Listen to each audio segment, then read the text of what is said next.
In today's class we will see the Great Indian Desert. Already we have see the north region of India and also the central part of India. Okay. And now we will see the Great Indian Desert. A desert is an area of land covered with sand that receives very less or no rainfall. Okay. Desert ಏನಂದ್ರೆ it is a area of land. Okay. ಇದು ಒಂದು ರೀತಿಯಾದಂತ land and covered with sand. Okay. ಇಲ್ಲಿ ಏನಿರುತ್ತೆ ಅಂದ್ರೆ it is covered with sand. ಅಲ್ಲಿ ಮರಳಿನಿಂದ ಕೂಡಿರುತ್ತೆ. So ಅದಕ್ಕೆ ನಾವು ಕನ್ನಡದಲ್ಲಿ ಏನಂತ ಕರಿತೀವಿ ಅಂದ್ರೆ ಮರುಭೂಮಿ ಅಂತ ಹೇಳ್ತೀವಿ. Sand that receives very less or no rainfall. ಇಲ್ಲಿ ಮಳೆ ತುಂಬಾನೇ ಕಡಿಮೆ ಇರುತ್ತೆ ಅಥವಾ sometimes ಏನಂದ್ರೆ ಮಳೆನೇ ಆಗೋದಿಲ್ಲ. Deserts have very little or no vegetation. Okay, ಏನಿರುತ್ತೆ ಅಂದ್ರೆ there is no vegetation. ಅಂದ್ರೆ ಇಲ್ಲಿ ಯಾವುದೇ ರೀತಿಯಾದಂತಹ ಸಸ್ಯವರ್ಗಗಳು ಕಂಡು ಬರಲ್ಲ. Because in deserts it is covered with sand. ಮರಳಿರೋದ್ರಿಂದ ಅದರ ಜೊತೆಗೆ ಮತ್ತೆ ಅಂದ್ರೆ there is no rainfall. Rainfall ಇರದೇ ಇರೋದ್ರಿಂದ ಏನಾಗುತ್ತಂದ್ರೆ ಇಲ್ಲಿ ಯಾವುದೇ ರೀತಿಯಾದಂತ ವೆಜಿಟೇಷನ್ ಸಸ್ಯವರ್ಗಗಳಾಗಿರ್ಬೋದು ನಮಗೆ ಕಾಣಿಸಲ್ಲ ಅಥವಾ ಇದ್ರೂ ತುಂಬಾ ಕಡಿಮೆ ಇರುತ್ತೆ. The Thar desert also known as the Great Indian Desert. Okay, ಯಾವ್ದಕ್ಕೆ ನಾವು ಗ್ರೇಟ್ ಇಂಡಿಯನ್ ಡೆಸರ್ಟ್ ಅಂತ ಕರಿತೀವಿ ಅಂದ್ರೆ ಥಾರ್ ಮರುಭೂಮಿ ಅಂತ ಕರಿತೀವಿ ಅಂದ್ರೆ the great Indian desert. The Great Indian Desert. Thar is also known as the Great Indian Desert. Primarily covers parts of Rajasthan and ends up to Pakistan in the west. Okay, Thar ಮರುಭೂಮಿ ಅಥವಾ the Great Indian Deserts ಎಲ್ಲಿಂದ start ಆಗುತ್ತೆ ಅಂದ್ರೆ Rajasthan state ಇಂದ start ಆಗಿ and extends up to Pakistan. ಪಾಕಿಸ್ತಾನದ West ಕಡೆವರೆಗೂ ಏನಾಗಿದೆ ಅಂದ್ರೆ it covers. The Thar desert is surrounded by the Aravalli range in the east. Okay, east ಅಲ್ಲಿ ಯಾವ್ದಿದೆ ಅಂದ್ರೆ Aravalli range in the east.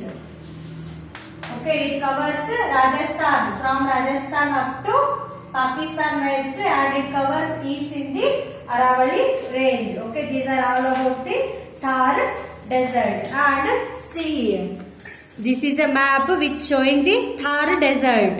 Okay, ಇದೇನ್ ಮಾಡುತ್ತೆ ಅಂದ್ರೆ ಥಾರ್ ಮರುಭೂಮಿಯನ್ನ ತೋರಿಸುವಂತ map, this one. Okay, and next we will see the characteristics of the Great Indian Desert. What we will see? Characteristics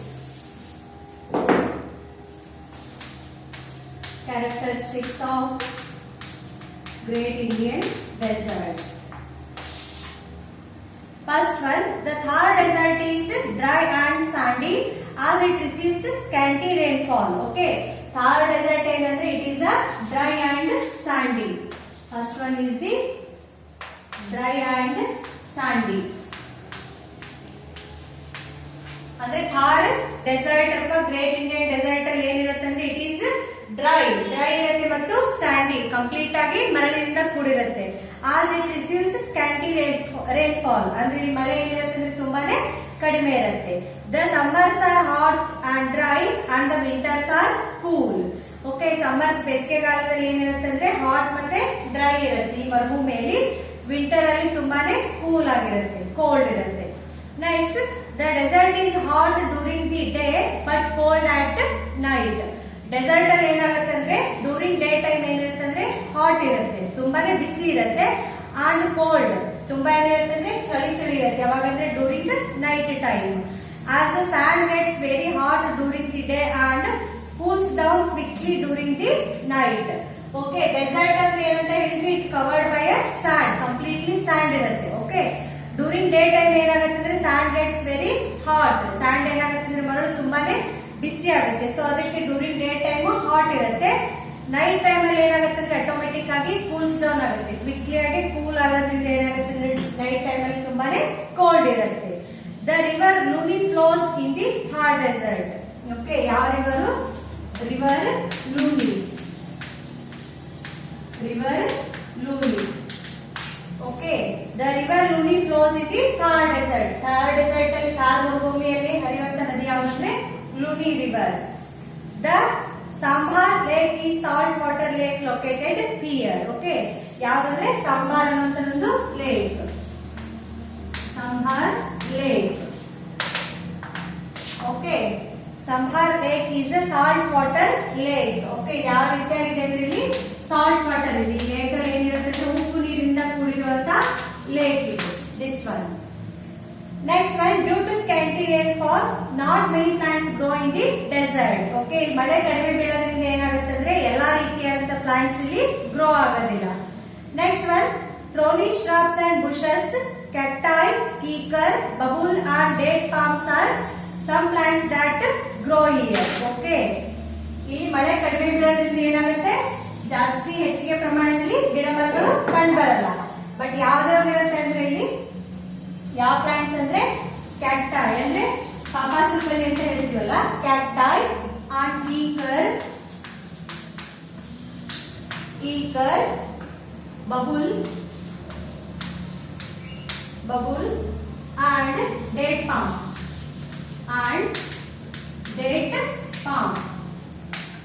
okay, these are some plants that grow here. ಇವಿಷ್ಟೇ ಏನಾಗುತ್ತೆ ಅಂದ್ರೆ ಗಿಡ ಮರಗಳು ಎಲ್ಲಿ ಬೆಳಿತಾವ ಅಂದ್ರೆ ಈ ಡೆಸರ್ಟ್ ಅಲ್ಲಿ ಬೆಳಿತಾವ. Next, dust storms usually blow in the desert as there is a very little vegetation to keep the soil from being eroded. Okay, ಇಲ್ಲೇನಾಗುತ್ತೆ ಅಂದ್ರೆ ಡಸ್ಟ್ ಸ್ಟಾರ್ಮ್ಸ್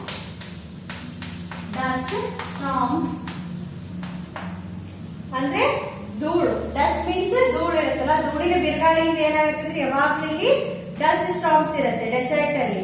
ಯಾಕಂದ್ರೆ here there is a little vegetation, ಇಲ್ಲಿ ಸಸ್ಯವರ್ಗಗಳು ಕಡಿಮೆ ಇರೋದ್ರಿಂದ ಏನಾಗುತ್ತೆ ಅಂದ್ರೆ ಯಾವಾಗ್ಲೂ dust storms blow ಆಗ್ತಿರುತ್ತೆ. ಸೊ ಅದರಿಂದ ಏನಾಗುತ್ತೆ ಅಂದ್ರೆ to keep the soil from being eroded, ಅಂದ್ರೆ ಸಾಯಿಲ್ ಎರೋಜನ್ ಆಗೋದು ಏನಾಗುತ್ತೆ ಅಂದ್ರೆ ಕಡಿಮೆ ಆಗುತ್ತೆ ಫ್ರಮ್ ದಿ ಡಸ್ಟ್ ಸ್ಟಾರ್ಮ್ಸ್ ಇಂದ ಏನಾಗುತ್ತೆ ಅಂದ್ರೆ ಸಾಯಿಲ್ ಎರೋಜನ್ ಮಣ್ಣಿನ ಸವೆತ ಏನಾಗುತ್ತೆ ಅಂದ್ರೆ ಕಡಿಮೆ ಆಗುತ್ತೆ. Dust storms are strong winds that carry dust and sand over a large area. Dust storms ಏನಿರುತ್ತೆ ಅಂದ್ರೆ these are very strong winds, ಅಂದ್ರೆ ತುಂಬಾನೇ ಸ್ಟ್ರಾಂಗ್ ಇರೋದ್ರಿಂದ ಏನಾಗುತ್ತೆ ಅಂದ್ರೆ that carry dust and sand over a large area. Dust ಮತ್ತು sand ಅನ್ನು ಏನ್ ಮಾಡುತ್ತೆ ಅಂದ್ರೆ ಬಿರುಗಾಳಿಗಳು ಬೇರೆ ಏರಿಯಾಗಳು ಲಾರ್ಜ್ ಏರಿಯಾಗಳಿಗೆ ಏನ್ ಮಾಡುತ್ತೆ ಅಂದ್ರೆ ಕ್ಯಾರಿ ಮಾಡುತ್ತೆ. Okay, like these dust storms are used, or this is dust storms blow to keep the soil from being eroded. Okay, these are some characteristics of the Great Indian Desert, and remaining characteristics we will see in the next class. And here is the lesson plan. Whatever we have discussed till now, I have written keynotes. With that, I have given homework. You have to do at your home and submit to us. Thank you.